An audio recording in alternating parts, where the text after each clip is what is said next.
Voici l'interprétation de la venue de Jésus-Christ chez les siens. En Jean 1, versets 11 à 12.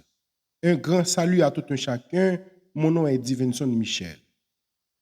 En Jean 1, versets 1 à 12, la Bible dit « Elle est venue chez les siens et les siens ne l'ont point reçue.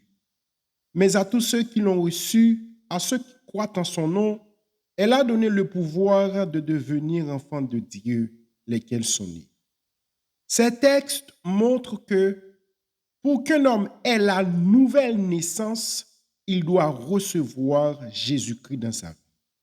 Cependant, plusieurs disent Jésus-Christ est venu seulement pour les prédestinés. D'autres disent il est venu uniquement pour les Juifs. Maintenant, selon vous, Jésus-Christ est-il venu exclusivement pour les prédestinés et pour les Juifs, ou bien pour l'humanité tout entière, Juifs et païens? Cette question pousse à faire la différence entre le sien et les siens. Cette différence réside dans le nombre et le genre des objets ou des personnes auxquelles ils font référence. Le sien. Il s'agit d'un pronom possessif singulier qui remplace un nom masculin singulier.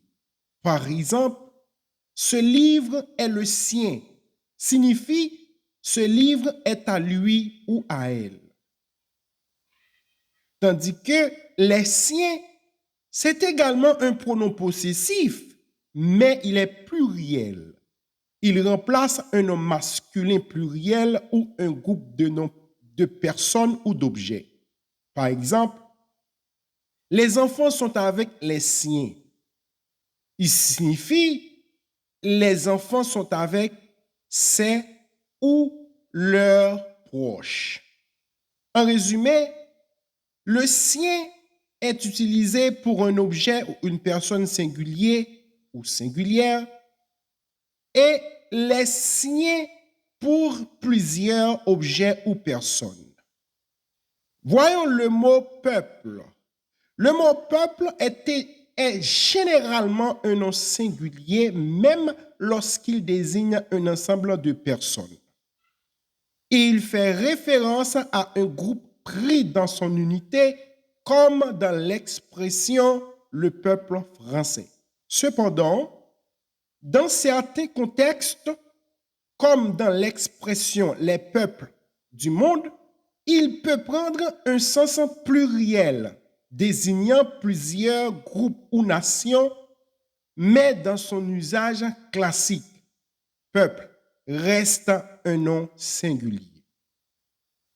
Les siens ne veulent pas dire les Juifs ou le peuple juif dans ces textes, d'après ces textes.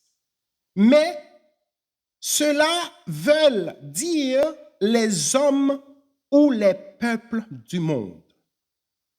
Alors, c'est pour montrer que Jésus-Christ aime les hommes, tout le monde, selon Jean 3, verset 16. Jésus est venu pour les hommes, non pour les Juifs, pas pour les Juifs. Il est venu pour les peuples, pas pour un peuple. Chez les siens ne veulent pas dire en Israël, mais cela veut dire la maison des hommes, l'habitat des hommes. Alors, c'est pour montrer que Jésus-Christ n'est pas venu chez les anges perdus, les géants, les giborim, qui ont pris la maison des hommes, qui ont pris la terre pour eux. Les siens veut dire son appartenance, sa possession. C'est ceux qui lui appartiennent.